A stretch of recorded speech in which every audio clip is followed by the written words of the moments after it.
Salve, meus nobres! Um bom dia, um bom Vasco, um bom café da manhã neste sabadão, depois de um temporal do Rio de Janeiro, dia 2 de abril de 2022.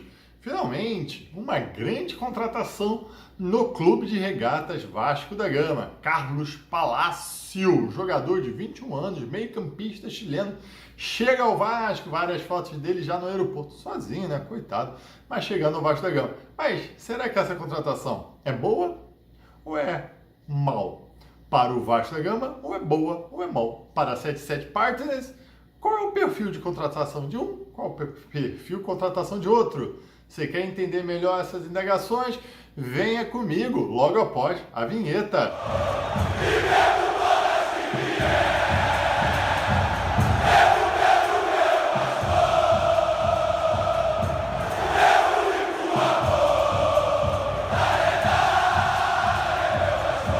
Bom dia, meus nobres, sejam muito bem-vindos ao Marca Vasco. Eu sou o Sérgio Marca, hoje analisando a contratação de Carlos Palacio. Sendo assim, meus amigos, aqueles pedidos tradicionais, chega largando o dedo neste like, que muito nos ajuda a subir este vídeo no YouTube de meu Deus. Também se inscreva neste canal, vamos juntos chegar à marca de 15 mil inscritos. Bem como aquele sininho, aperte para você sempre ser notificado dos vídeos que são lançados no Marca Vasco. Mas você já sabe, 7 horas da manhã, sempre com as nossas crônicas, nossas notícias, as nossas informações e as nossas indagações.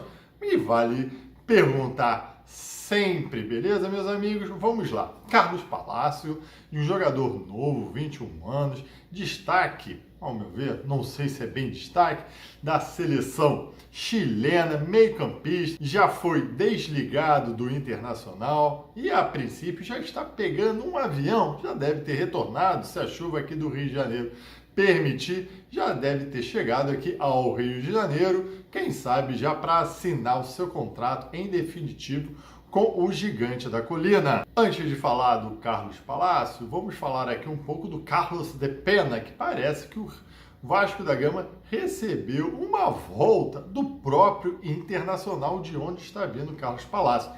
Parece que estava tudo fechado, tudo acertado com o jogador e, de repente, lá o técnico do Internacional ou a diretoria do Internacional ligou novamente lá para o Dinamo Kiev e falou: meu irmão, manda ele vir aqui no Internacional que ele será muito bem recebido, o time da Série A, vai ganhar talvez mais, vai ganhar em dia, vai... aqueles papos de sempre. E o Carlos da Pena, de Penha, sei lá qual é o nome do bicho, se recusou a vir para o Cruz Maltino e foi lá para o Internacional. E o Vascão, de boa, acabou pagando para vir o Carlos Palacio, que estava de refúgio, sim, refúgio lá no Internacional. Ou seja, o Vascão leva uma volta do Internacional e mesmo assim mantém a contratação e paga uma boa nota para o próprio Internacional, que deve ter pego esse dinheiro, ó. Não quer, já leva uma parte dele aí. Esta negociação do Carlos Palacio, na verdade, não tem nada a ver com a desistência do Carlos de Pena. Por isso que essa negociação continuou e acabou novamente, a princípio, porque tudo no Vasco tem que ser um a princípio, aparentemente está formalizada a contratação em definitivo do Carlos Palacio. Quem é Carlos Palacio? Segundo os setoristas do Internacional, ele estava muito desanimado no Internacional porque em 2021 ele teve poucas oportunidades. Em 2022, menos ainda. Ele está fora de forma, segundo os setoristas do Internacional. Então, ele chega para jogar no Vasco da Gama? Não. Vai depender muito da sua adaptação do Rio de Janeiro, principalmente para entrar em forma. Vamos aguardar quando é que ele efetivamente vai poder estrear na Série B. Alguns números do Carlos Palacio. Em 2020, ele defendeu União Espanhola. Teve 33 jogos, sendo 32 como titular, 8 gols, o que dá em média de um gol a cada 4 jogos, 6 assistências. Alguém aqui acompanhou a União Espanhola? Possivelmente não. Alguém aqui acompanha a seleção chilena? A não ser um chileno que me assiste aí, se tiver, dá o seu aval aí embaixo. Mas, possivelmente ninguém acompanhou afinco quem é Carlos Palacio. Só que ele estava de refúgio no Internacional e isso é que sempre me preocupa. É sempre o Vasco buscando, mesmo agora, pagando um cara que está encostado no time da Série A.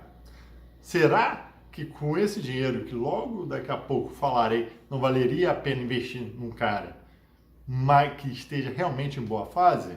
Essa é a pergunta que sempre fica no Vasco da Gama. Por que o Vasco da Gama sempre vai atrás de refugos? Em 2021, ele jogou 34 jogos. Sim, marcou um gol. Agora eu também te pergunto, qual é a posição dele? É meio-campista ou é um atacante de ponta? Porque muito me preocupa isso. Porque o Vasco está buscando, a princípio, um atacante de ponta. Se ele não é um atacante de ponta, o Vasco buscou um cara para uma função a qual ele não exerce. Está pagando para um jogador para exercer uma função do Vasco da Gama, jogar de uma forma ao qual ele não se adaptou?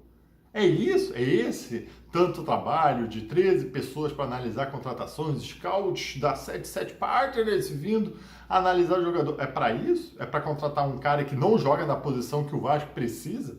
Agora vamos à parte interessante. O Vasco pagou 2 milhões de dólares por 80% do passe do Carlos Palácio, sendo que fica restante 20% do Internacional em futura negociação. Isso é uma informação truncada que eu queria esclarecer. O Vasco está pagando 80% do passe e 20% fica com o Internacional, ou o Vasco está pagando 80%, 20% é de um outro clube e o Internacional vai ter direito a 20% de uma futura negociação, ao qual vai englobar esses 80% do Vasco. Vocês entenderam a diferença? Uma coisa é 80 mais 20, outra coisa é 80 mais 20 com o terceiro e o Internacional com direito a mais 20% em futura negociação. Para mim ficou muito truncada essa informação, porque o Internacional já tinha gasto 16 milhões e meio pelo passe do jogador e o Vasco está botando agora, vamos lá arredondando, um pouco mais de 10 milhões de reais no passe do jogador. Vale uma indagação, mas é um bom valor. E uma outra coisa que o pessoal fala é que esta contratação passou pelo crivo da 777 Partners, em parceria com a 77 Partners, passou pelo aval da 77 Partners, que eles participaram ativamente. Calma aí. A primeira pergunta que eu faço é: a 77 Partners já está atuando dentro do Vasco da Gama? Já está entrando com dinheiro no Vasco da Gama? Ou esses 10 milhões que o Vasco da Gama pegou para pagar por um jogador está dentro daqueles 70 milhões que já foi emprestado para o Vasco da Gama? Viu como é tudo muito confuso, meus amigos? E essas perguntas têm que ficar muito esclarecidas. O Vasco pegou 10 milhões do empréstimo de 7 milhões para pagar em um jogador só, ao qual, na verdade, não deixa de ser uma aposta. Uma aposta um pouco melhor, um pouco mais segura, porque o cara já jogou bem, já teve na seleção chilena, é uma promessa, mas não deixa de ser uma aposta. Você não sabe como ele vai se adaptar ao futebol do Brasil, você não sabe como ele vai se adaptar ao esquema de jogo do Vasco da Gama, enfim, mas você só sabe que é uma aposta. E será que o Vasco pegou esse dinheiro que já foi lhe emprestado para pagar o único jogador aonde que, na verdade, o Vasco tem que reformar todo o seu elenco, praticamente? É isso que fica muito em cima. E será que não valeria mais a pena o Vasco pegar esse dinheiro todo e pagar vários jogadores bons que davam os seus salários e tudo mais para você montar um elenco forte, ao invés de ter um jogador que é uma promessa? Há boatos que o Vasco está atrás de outro mercado, que agora mudou a visão do Vasco. Mas para mim ainda continua sendo o Vasco da Gama. Ou a 777 Partners já está entrando, já comprou o Vasco, só aguarda meras formalidades como a aceitação dos sócios. É isso que fica a minha dúvida. E a minha maior dúvida, como eu falei aqui, expliquei, esta contratação é boa para o Vasco da Gama, na situação onde o Vasco da Gama está, no elenco que o Vasco da Gama tem? Ou seja, será que não era melhor pegar esse dinheiro para investir no elenco mais forte, mais robusto, para você encarar uma Série B tranquilamente para subir? Uma Série B que vai ser difícil, que tem grandes times, Grêmio, Bahia, Sport? Ou será que é boa unicamente para a 77 Partners fazer do Vasco uma alavanca para levar jogador para a Europa? Em qual sentido? Ah, o Vasco da Gama é uma boa vitrine, isso não nega o futebol nacional, o futebol brasileiro é uma boa vitrine para a Europa. Então quer dizer que vai pegar esses gringos, tanto que todos os jogadores especulados no Vasco são os gringos castelhanos, né? É do Chile, da Argentina, da Colômbia. E você veja que no Brasil, com o poder aquisitivo que nós temos, é muito mais fácil você pegar esse jogador e fazer uma boa vitrine aqui no Brasil com o de futebol.